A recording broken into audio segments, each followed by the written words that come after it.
Hello YouTube, welcome to my YouTube channel, and today I am doing a Bible review. I'm doing the Kids NIV Visual Study Bible by Zondervan. It is a hardback book and it does feature a spitting camel on the front along with a desert scene and various coins, fish, bread, an ark and some shoes, I believe they are, or some sandals. If I flip it over, we get the features. The 66 books within the Bible, both Old and New Testament, do not change, but the features do. So there are over 700 four-colour photographs, illustrations, infographics and maps throughout. It is in American English because, I don't know why. Book introductions include important facts and an image to orientate the reader. It's one column format with a sidebar study notes for ease of reading, index to maps and infographics, full colour index, presentation page, ribbon marker, and the complete text of the New International Version, NIV translation of the Bible. And it is Zonda Kids. And that's how much it costs in dollars, which is shocking because I did not pay that much. I tell you that now. So if we open it up, it is hardback. So there we have the presentation page. The pages are very, very smooth, but they're also very, very thin. So you do get this ghosting, which is a tad sad. Table of contents, Old Testament, New Testament, and then features. Books of the Bible in alphabetical order, which means that they're in no order at all that's readable. The preface. And then whack, you're in the Old Testament. More camels. So Genesis, so here's the book introductions they were mentioning. And then you've got the single column format. But up at the top, you've got the book and the chapter that you're in and the verse. And you also do get some footnotes, as well as stuff in the yellow column, and obviously the parallel days here for, light, water, plant life, sun, moon, fish, birds, and animals and people. But you do also get some lovely footnotes. There's a pomegranate, which is believed to have been the apple, so it's not actually an apple, it's a pomegranate, people. Serpent. And here's one of the maps, so the setting of Genesis. It's beautiful because the biblical text is always on the white, and then you get more information about each verse, some pictures, and then obviously one of the 700 maps. They're all throughout, and then there's obviously, over a year on the ark. Let's move on so we don't spend all of our time in lovely Genesis, as lovely as Genesis is. But as you can see, you do get a hell of a lot of maps. And you also get some really nice infographics and drawings and pictures. Not because you need them, because some of the stuff that happened in the Bible, we just don't see anymore. So return from exile. And then we get this little photo here with a little explanation.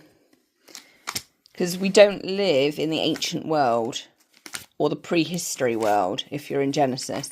You also get some nice fine art drawings as well. It's not just random photos of sheep and fish.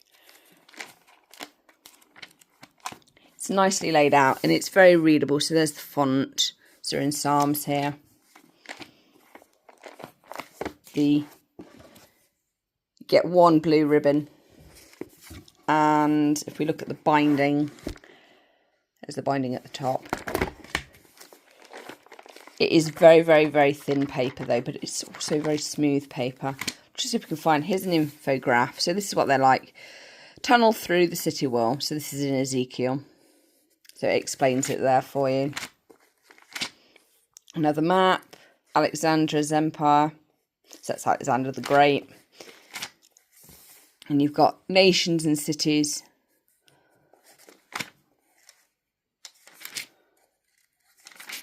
You've got some of the ghosting, contrast of characters. The infographics are really good. Then we're in the New Testament. So you get information here. The Holy Land under Herod the Great.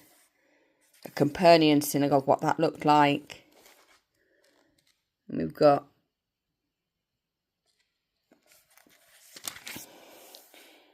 Jesus' miracles.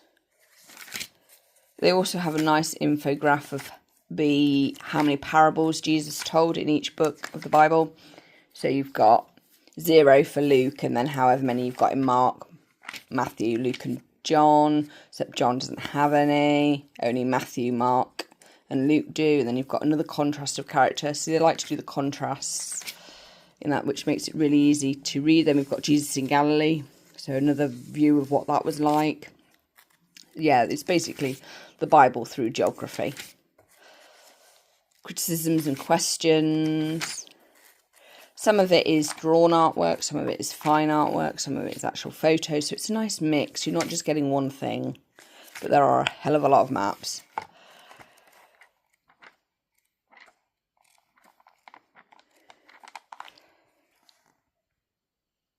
Corinth in the time of Paul. Paul's journey to Rome. You do get a lot of maps and you get a lot of infographs. So, big ideas in Titus. Qualifications of a church leader. The big ideas. Look at that artwork. Fascinating. A few words in Hebrew. And then if we come to the back, appearances of Christ the Son of Man. So obviously we're in Revelation now. And there are some nice infographs in Revelation. So the 7 seals just explains the 7 seals. Doesn't give you like any interpretation of when or what they are. Because to be absolutely honest, doing that you might as well look for hen's teeth, to be absolutely honest. 7 trumpets gets the same treatment. And then you've got the 7 bowls of God's wrath, which is kind of, you know, nice to have them there. And then you've got nice drawings of Jesus on a flying horse, but the horse has no wings. So we've got table of weights and measures, infograph index, which is really nice because you can look up any infograph that you want to see and you can get there. So the destruction of Jerusalem is on 1234 and so on and so forth. Then you've got the never-ending map index. It really is a biblical geography Bible. But that's so good because some of these places we don't have today, or we have their ruins, or we just have the sand that they left behind.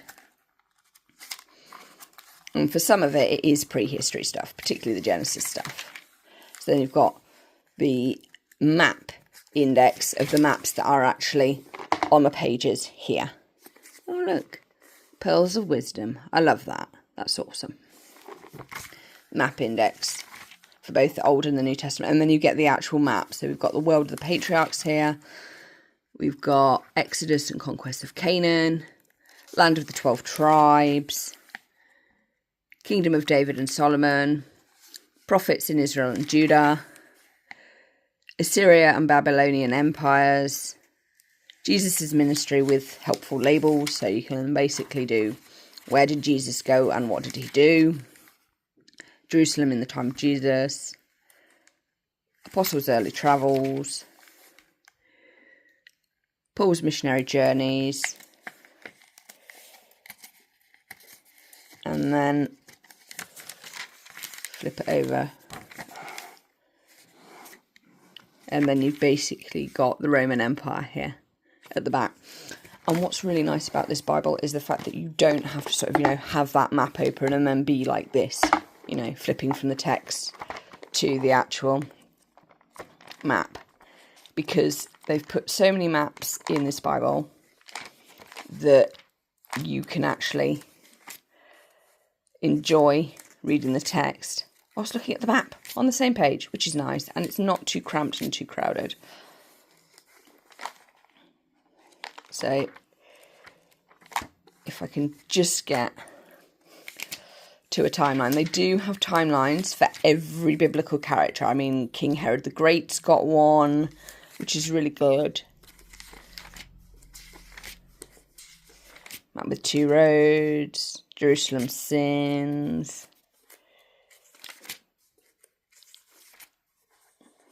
See if we can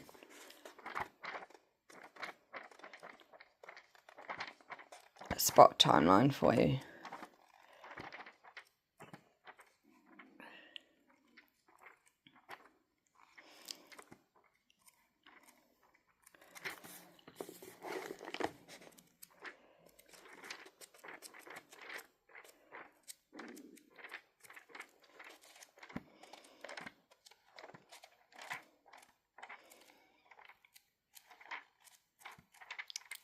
Probably should have put a thingy, use the ribbon for what it was intended, but that way you get a nice...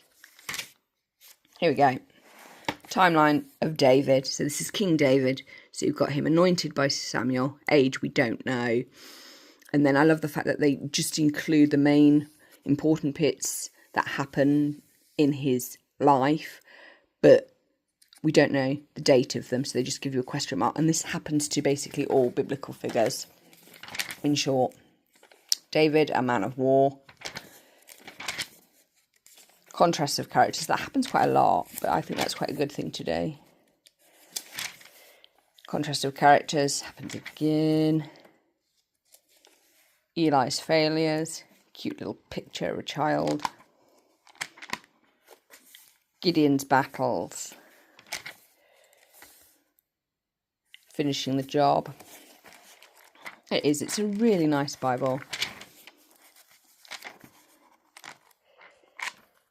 High and dry. The infographs are lovely. They're not in your face, and the biblical text gets to, breathe. And I mean, this is a busy page. So we've got 2 maps, and then quite a lot of notes, and then also some footnotes down the bottom as well. In numbers here, so that's quite good. And then we've got dire consequences. So there's like little word infograph studies, basically.